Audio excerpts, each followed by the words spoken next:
Assalamualaikum warahmatullahi wabarakatuh. Alhamdulillahi rabbil alamin, Ar-Rahmanir Rahim, Maliki yaumiddin. Asyhadu an la ilaha illallah, iyyaka na'budu wa iyyaka nasta'in. Wa nashhadu anna Muhammadan abduhu wa rasuluhu alladzi ba'atha rahmatan lil alamin. Allahumma shalli wa sallim wa barik ala sayyidil mursalin sayyidina wa syafi'ina Muhammadin wa ala alihi wa ashabihi wa tabi'in. Wa ba'du. Allahumma aghnina bil ilmi wa zayyinna bil hilmi wa akrimna bit taqwa wa jammilna bil afiyah. Yang saya muliakan Ketua beserta jajaran pengurus Masjid Besar Kecamatan Bukit Bestari, Musliul Qur'an, yang saya muliakan para alim ulama, wabil khusus para imam, ibu bapak semuanya, para orang tua muslimin muslimat yang dirahmati Allah. Mengawali perjumpaan ini, mari kita bersama-sama memuji Allah terlebih dahulu dengan mengucapkan alhamdulillahirabbil alamin yang telah memberikan kasih sayangnya kepada kita malam ini. Ya, kita ini sedang merasakan kasih sayang. Ya, bisa duduk nyaman, aman di masjid ini, itu artinya kasih sayang tidak berlimpah. Ya, meskipun boleh jadi kurang beras, kurang minyak, betul. Tapi kalau kita sudah senang duduk di masjid, betul, sudah merasa senang dengan orang-orang yang sholat, merasa lega hati melihat orang mau membaca, mempelajari Quran, ya, tak ada iri di hati, nah, itu berarti kasih sayang melimpah. Ya. Selanjutnya hadirin, mari bersolawat bersalam untuk kekasih Allah Nabiullah wa Rasulullah Muhammad Sallallahu alaihi wasallam, untuk keluarga dan seluruh sahabat beliau. Allahumma sholli wa sallim ala sayyidina Muhammadin wa ala alihi. Kita baca dulu ya, saya tulis. Bismillahirrahmanirrahim. Allahumma anta rabbi la ilaha illa anta khalaqtani wa ana 'abduka wa ana 'ala ahdika wa wa'dika mastata'tu a'udzu bika min syarri ma sana'tu abu'u laka bi ni'matika 'alayya wa abu'u bi dzambi faghfirli fa innahu la yaghfiru dzunuba illa anta. Kita lanjut ya hadirin, masih surah An-Nisa ayat 95 sekarang.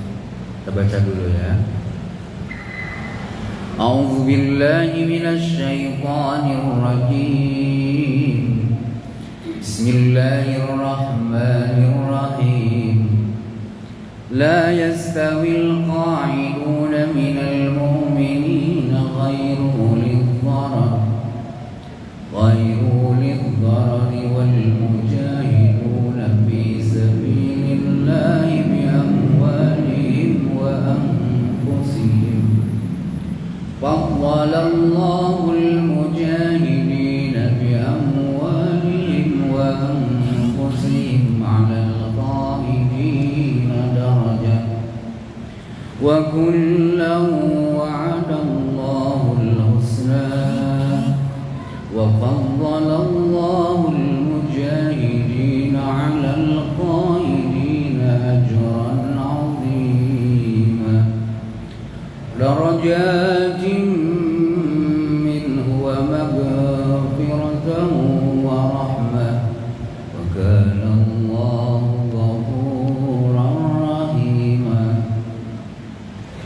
La yastawi, tak sejajar, tak sama. Bapak pernah dengar istiwa?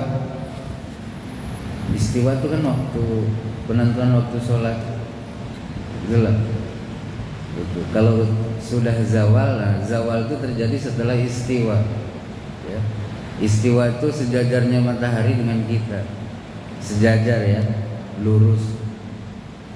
Kalau di sini tuh la yastawi itu kan yastawi dengan istiwa ini seakar. Istawa yastawi istiwaan, ya, sejajar. Ketika matahari sejajar dengan kepala kita, itu istiwa. Di situ kan dilarang sholat kan, sampai matahari zawal tergelincir, betul? Nah itu kalau zawal berarti dah masuk zuhur, ya. Tak sejajar, tak sama. Al-qa'idun, orang-orang yang duduk. Minal mu'minina, daripada orang-orang yang beriman. Ghairu ulid dorori, selain para pemilik kemadaratan. Boleh dibaca ghairu, boleh dibaca nasab, ghaira. Ya, jadi kalau nanti Bapak baca atau mendengar Al-Quran dibacakan orang, di mushaf Bapak misalnya ditulisnya ghairu, tapi orang itu baca ghaira. Ojo kaget dulu, jangan kaget dulu. Salah Ustaz, katanya bacanya jangan ghaira, tapi ghairu. Nah, boleh jadi mungkin bukan salah, kitanya baru tahu satu, gitu ya. Dan dua-duanya adalah sab'ah. Ya, berarti kita boleh baca gimana? La yastawil qa'iduna minal mu'minina ghairu ulid darar, atau ghairu ulid darar.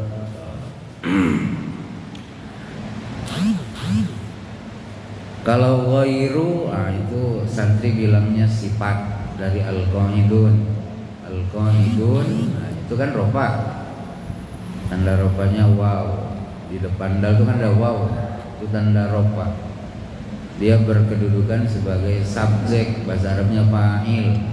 Predikatnya yastawi. Nah, diberi sifat dengan ghairu. Kalau sifat dan mausuf kan sama. I'rabnya ya. Kalau mausufnya rofa, sifatnya rof.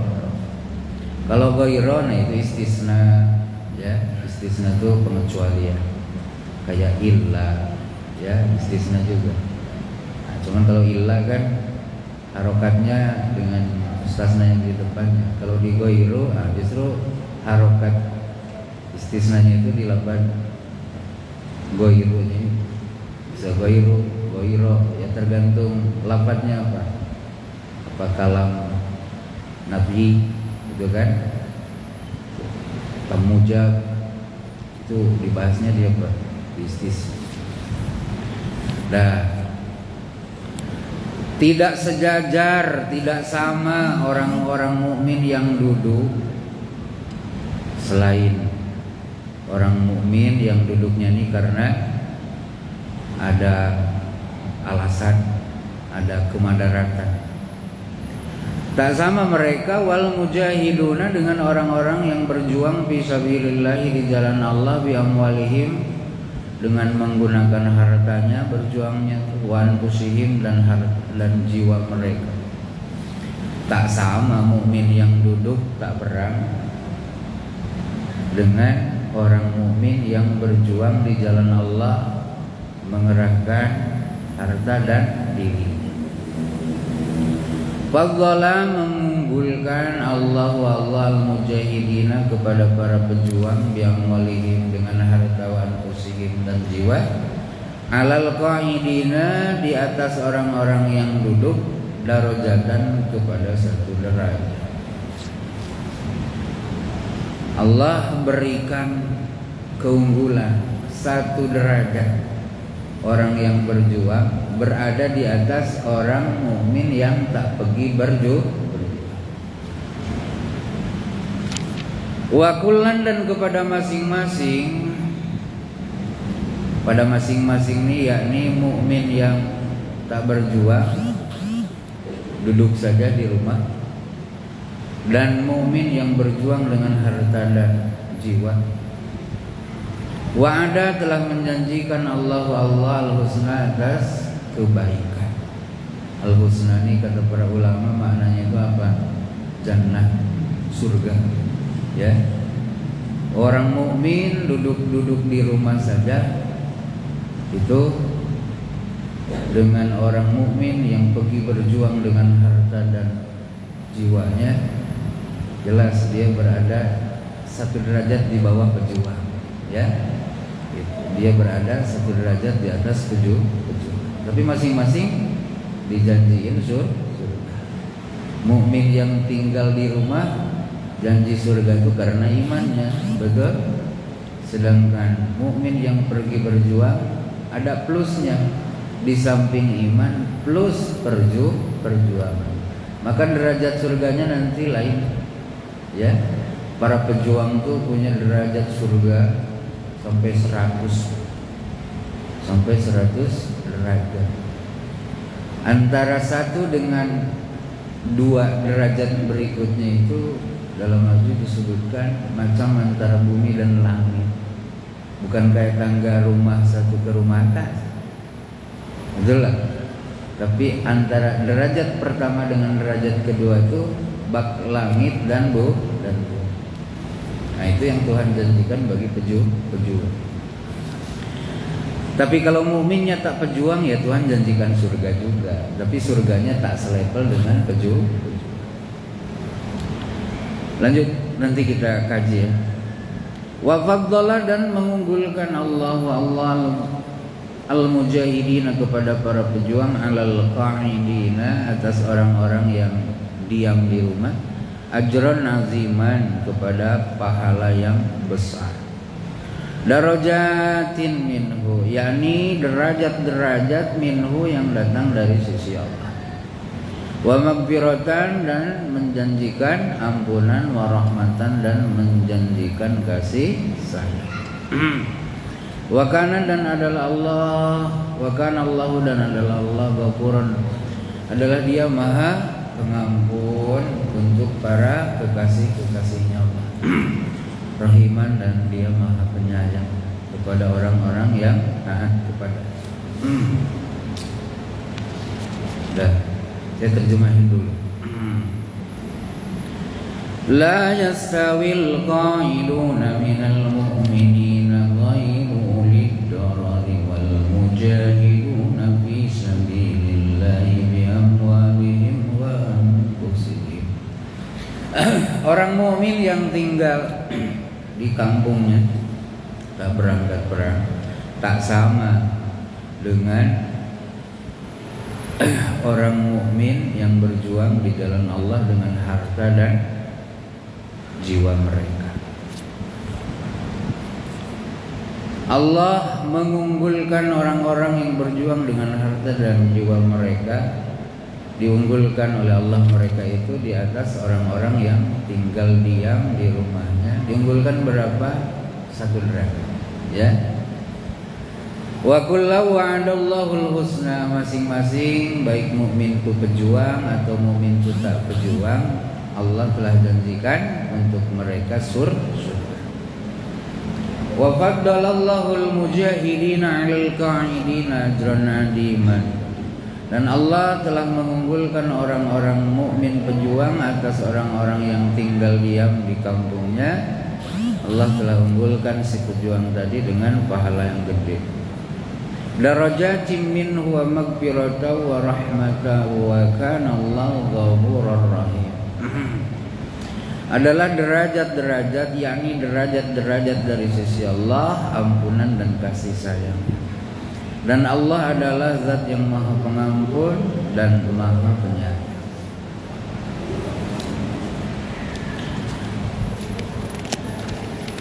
Sebelum ke sana saya ulang sedikit lagi. Ujung ayat kemarin belum selesai ya. Apa yang minta saya ingatkan sama Pak Haji kemarin? Lupa apa? Ingat? Lupa ya? Yang jelas saya ujung ayat yang ke-94 itu belum selesai. Ya, saya bacakan dulu ujungnya aja.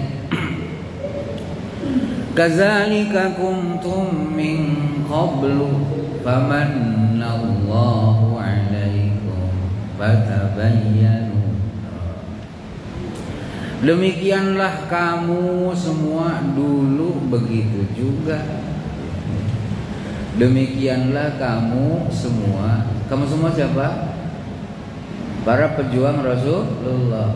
Tentara itu, Sariyah itu yang dipimpin oleh siapa?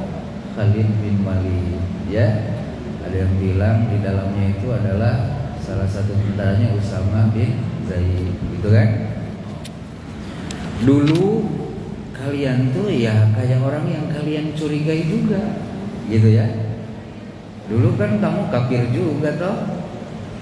Gitu Allah ingatkan.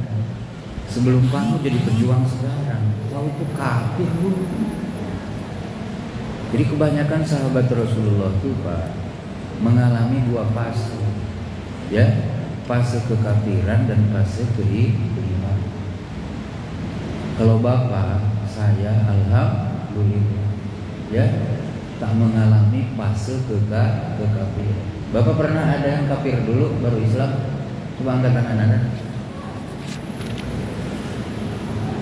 Kafir dulu gitu, baru Islam, betul lah. Tapi alhamdulillah, betul lah. Kalau kita mana lahir dari emak yang sudah Islam, diasuh oleh bapak yang sudah Islam. Nah kalau sahabat-sahabat baginda Rasulullah, murid-murid beliau itu berat Pak, ngalamin kafir dulu, betul lah, ngalamin kafir. Yang terkenal itu siapa? Sayyidina Umar, betul lah, kafir dulu tuh. Kalau Sayyidina Abu Bakar, Sayyidina Utsman, Sayyidina Ali kan dah dari awal manut kan dengan Nabi, betul?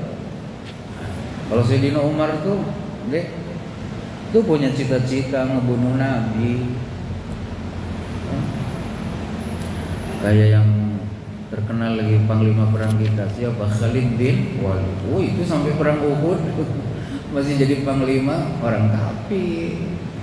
Amr bin As radhiyallahu taala anhu itu orang-orang yang maka Amr bin As saya baca dalam hadis panjang pada Bukhari. Ketika beliau mendekati wafat, ketika beliau sakit sudah parah dan wafat tak lama setelah itu, nangis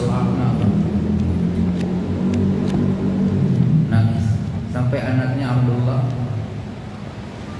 mengingatkan, ayah, dulu kan Rasul sudah janjikan untuk ayah di surga bla bla bla. Terperanjat dia.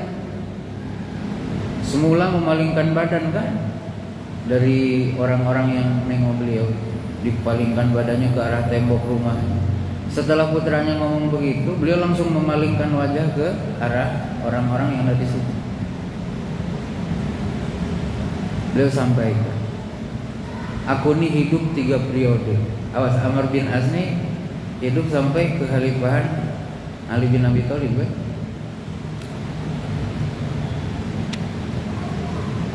Aku pernah hidup di mana kekafiran itu adalah menjadi mahkota saya. Dan cita-cita terbesar saya saat kafir itu membunuh Nabi. Andai aku mati saat itu, maka aku menghuni neraka. Tapi kemudian Allah memberikan hidayah ke atas saya. Maka berislamlah saya di hadapan Rasul. Dan setelah itu tak ada manusia di bumi ini yang paling saya cintai, paling saya segani selain Rasulullah. Sehingga saking begitu segannya saya, berwibawanya Rasul di hadapan saya setelah saya berislam, andai kamu hari ini minta saya menyipati wajah Rasulullah, saya tak sanggup. Jadi tak sanggup bertatap dengan Rasul setelah berislam. Amr bin As. Padahal dulunya Pak preman hebat, panglima perang, jago kelahi. Luar biasa. Maka setelah Islam pun beliau kan panglima yang menaklukkan Mesir itu kan Amr bin As, kan?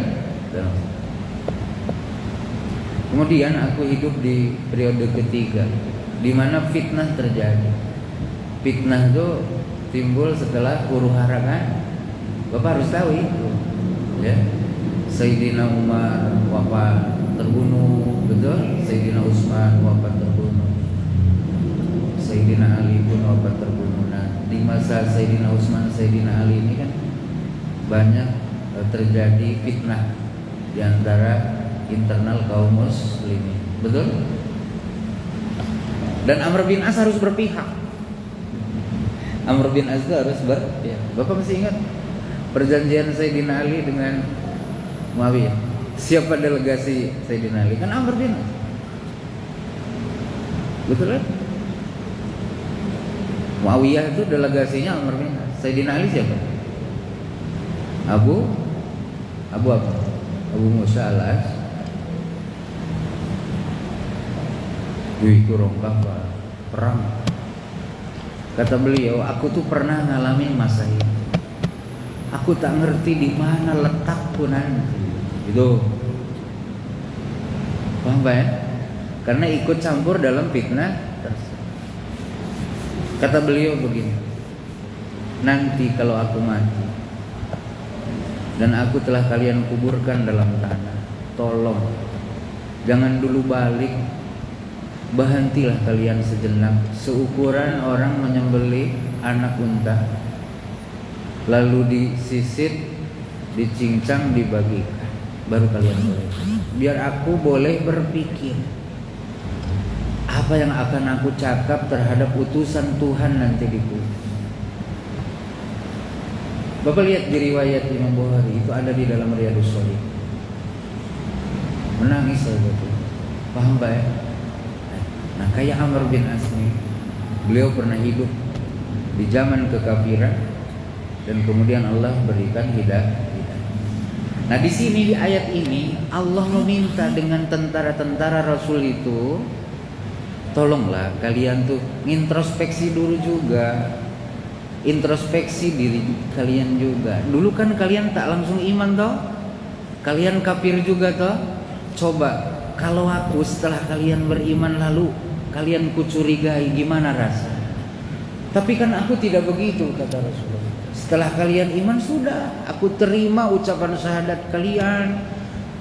Aku tak ada curiga mencuriga. Maka oleh karena itu kalian jangan ulang lagi. Orang dah kata salah, orang dah bilang asyhadu an la ilaha illallah wa asyhadu anna muhammadar rasulullah, lalu kalian bilang kalian itu bukan mukmin toh. Kalian hanya muta'awidan an sayyidina, kalian hanya berlindung dari keganasan pedang kami. Janganlah begitu. Kalian harus bersikap seperti saya, kata Rasul kan? Kalian syahadat sudah, saya percaya. Kalian ucap salam sudah, saya jawab. Paham Pak ya? Oh, itu. Nah itu kalau kita mengerti diri kita, kelemahan diri kita, kita akan insya Allah bisa hidup nih tawassul, samaha, ya, bisa toleran dengan orang lain. Kita pun pernah kok kayak mereka, betul lah. Kita begini ini karena anugerah Allah. Nah, maka jangan terlalu over curi. Sampai orang bilang assalamualaikum abora, tebas. Nauzubillah min dzalik. Jangan ya. Makanya sahabat pun di sini kata para ulama, sahabat itu tak 100% salah. Sebagaimana saya bilang kemarin kan, ini darurat militer. Ambil keputusan tuh harus super cepat. Betul? Kalau tidak kita kena tebas orang kan? Betul. Nah, cuman Allah dengan memberikan firman ini menjelaskan ijtihad mereka keliru. Nah, apa kekeliruannya? Di sini disebutkan fatabayyanu. Nah, kalian tuh tak ada itu, gitu. Maka tolonglah tabayun dulu dengan orang yang sudah mengucap salam itu. Betul? Tabayun dulu. Jangan mentang-mentang wilayah itu 99 penghuninya orang kafir, lalu orang yang mengucap salam pun kalian samaratakan dengan yang kafir itu. Jelas, cari jelasan dulu. Betul lah? Cari kejelasan. Tabayun begitu. Konfirmasi, dekati lebih akrab lagi. Jangan menghukumi dari kejauhan. Itu ya tabayun. Oke. Nah, kita pun sama, Pak. Betul? Kita pun sama. Sebelum senang duduk di masjid ini dulu tahu kita, betul lah? Gak usah cerita orang, ya. Off the record aja kita dengan Tuhan. Maka ketika ada orang belum senang di masjid kayak kita, ya kita harus ngedoa di hati, ya Allah, buat mereka seperti Engkau telah menganugerahkan hadiah ini kepada. Okay. Jangan cuma sumpah serapah, betul lah. Tengok jamaah tabligh, Pak, ya Allah, kadang aku terharu. Betah atau tak peduli diajaknya, betul lah. Orang maghrib dah berazan, dia masih aja kerja, disapanya, betul lah. Karena sentuhan-sentuhan kasih sayang banyak, Pak. Orang yang menurut orang kok bisa ya dia sadar, oh itulah. Kenapa? Karena sentuhan mereka adalah sentuhan kasih sayang. Mereka membaca masa lalu mereka. Aku dulu kayak mereka, diajak orang aku senang. Aku pun ngajak mereka, biar mereka dibuat Allah seperti apa. Tak semua orang boleh tuh, Pak. Betul lah. Tak semua orang boleh. Harus ada keberanian. Harus ada keberanian. Harus ada kemahiran menyusun kata. Betul? Harus ada kesabaran. Baik. Dah lanjut ya. Ayat yang barusan kita baca di 95 An-Nisa menjelaskan bahwa Allah memberikan penilaian kepada orang-orang mukmin yang tak berangkat perang dengan tanpa ada alasan, tak karena mata buta, tak karena kaki pincang, tak karena tak ada bekal. Ya, mukmin di Madinah itu kan tak semuanya sama, Pak. Ada kelas atas, kelas menengah, kelas ya miskin, kelas fakir. Betul? Masa perang nak bawa badan toh? Perang tuh harus bawa senjata, bawa bekal. Masa ngikut bekal orang? Betul lah. Maka biaya perang tuh mahal, Pak. Betul, biaya perang tuh mahal. Nengok Rusia sekarang. Betul lah. Udah banyak duit keluar. Amerika gempur Afghanistan, banyak modal dia keluar. Betul? Makanya mereka dah nak bankrupt balik. Betul lah. Makanya tak usahlah mau perang. Betul? Rasul dan sahabat pun mau perang. Betul lah. Karena itu adalah satu-satunya jalan yang tak boleh tidak harus di. Kalau tidak ya sudah mati tertindas gitu kan. Ya kalau tak ada permasalahan untuk perang, apa nantang-nantang orang. Bapak boleh lihat kemarin kan, Allah minta dengan Rasul dan para tentaranya, sudahlah kalau orang itu tak nyerang awak, meskipun tak mau bantu awak, ya nyerang orang kafir, sudahlah damai saja, tak usah diperangi. Oh gitu kan? Kan? Yang diperangi itu hanya satu, yang nyata-nyata ngajak kelahi. Kemudian orang yang nyata-nyata gabung dengan orang-orang yang ngajak kelahi sama kita. Itu kamu jangan diam, lawan, gitu kan? Tapi kalau orang tuh non-blok, membantu awak tak mau, betul lah. Kemudian nyerang orang yang sama-sama kafir dengan mereka pun tak mau, sudah biarkan saja. Yang penting awak tidak disakiti. Kalau kita hobinya perang, sudahlah yang kafir tebas semua. Oh, mumpung di atas ini kan tak begitu. Betul? Kemarin sudah ya. Nah di sini disebutkan orang mukmin yang tak berangkat perang dengan tidak ada alasan, tak karena mata buta, tak karena kaki pincang, tak karena bekal tak punya, memang tak berangkat. Itu tak sama dengan orang mukmin yang pergi berjuang dengan bermodalkan harta harus diambil untuk bekal perang, untuk beli senjata, kuda, betul? Juga dengan diri mereka harus mau capek, harus mau mengorbankannya. 50-50 Pak, antara balik dan tidak kan namanya Pak. Tak sama orang mukmin yang begitu dengan orang mukmin yang diam saja di kampung. Paham Pak ya? Oke. Faddalallahu al-mujahidina bi amwalihim wa anfusihim 'alal qa'idina darajat. Allah memberikan keunggulan satu derajat kepada mukmin pejuang atas mukmin yang tidak ikut berjuang. Tinggi ranting lebih tinggi, selangkah lebih maju. maju kalau mukminnya punya status plus pejuang. Paham ya? Nah, yuk dari situ berarti mukmin yang tak pergi perang kira-kira dapat dosa enggak? Ayo. Dapat dosa enggak? Allah jelaskan di ayat berikutnya, wa kullu wa'adallahu husna. Masing-masing dari mereka dua kelompok tadi Allah janjikan bagi mereka surga. Oh, berarti tak dapat dosa toh? Tak dapat dosa. Maka pertanyaan saya, pergi berperang di jalan Allah hukumnya wajib ain ke, wajib kifayah kah, atau sunnah? Ayo.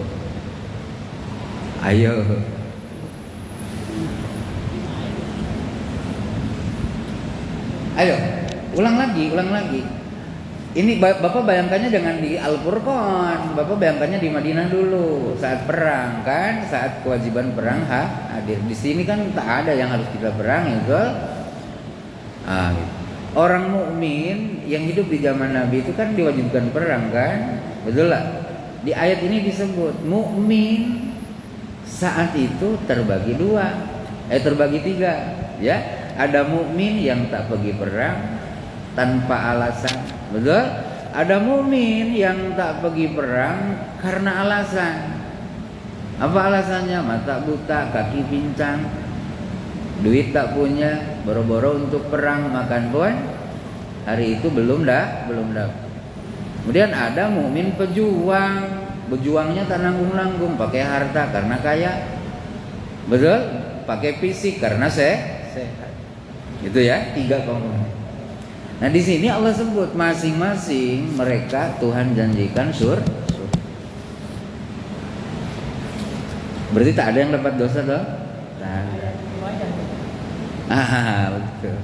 Jawabannya adalah perang di jalan Allah tuh wajib kifayah. Sama ketua kayak ada orang meninggal di wilayah Masjid Pak Ketua ini kan, yang nyolatin cuma Bapak, Pak Imam, Pak Salmadi, Pak Haji, sama 3 orang lainnya, Bang Ijaz, gitu kan, nyolat. Yang lainnya lalu lalang aja. Ada yang ngopi sono, ada yang makan bakwan sono. Mukmin toh? Yang makan bakwan mukmin, yang nyolatin mayit mukmin.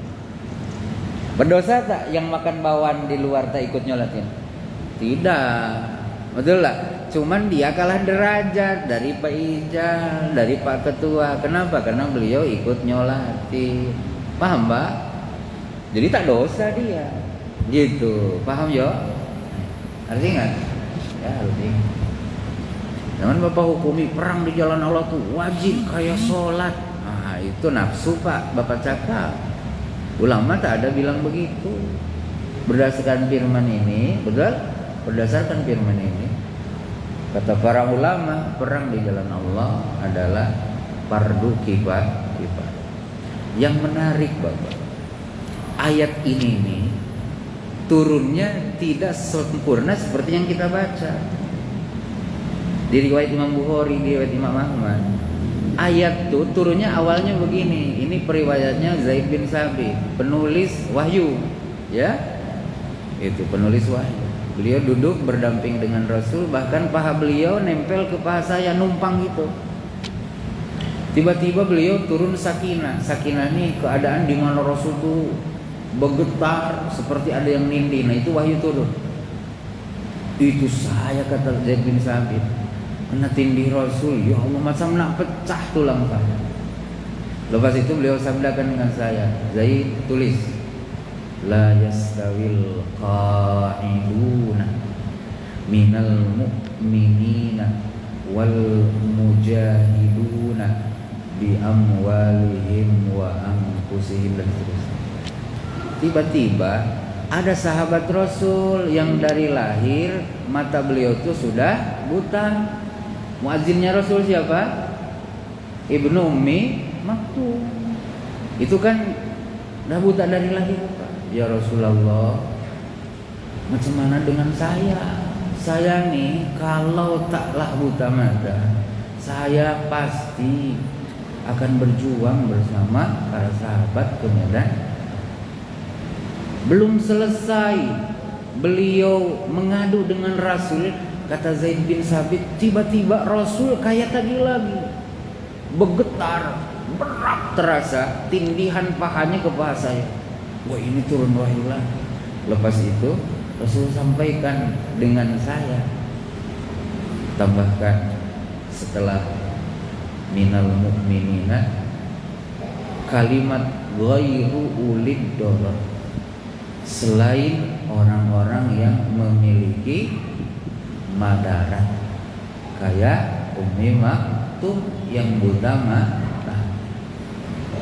Paham Pak? Artinya apa? Artinya mukmin yang tinggal di kampung tidak ikut berperang karena alasan mata buta, kaki pincang, betul? Itu mereka Allah samakan dengan mukmin yang pergi berjuang. Paham Pak? Maka dalam sabda Rasulullah SAW di riwayat Imam Bukhari Muslim, Rasul sabdakan ketika perang Badar ya, inna bil madinati aqwaman masirtum mim masiratin wala qata'tum min wadin illa innahum ma'akum fi. Sesungguhnya di Madinah nih ada beberapa orang laki-laki yang ketika kalian berjalan atau kalian menuruni lembah, mereka itu ikut bersama kalian di lembah itu, ikut bersama kalian di jalan itu. Para sahabat bingung, ya Rasulullah, wahum bil Madinah. Macam mana Rasul, kan mereka di Madinah, tak sama kita. Kata Rasulullah, betul. Habasahumul udur.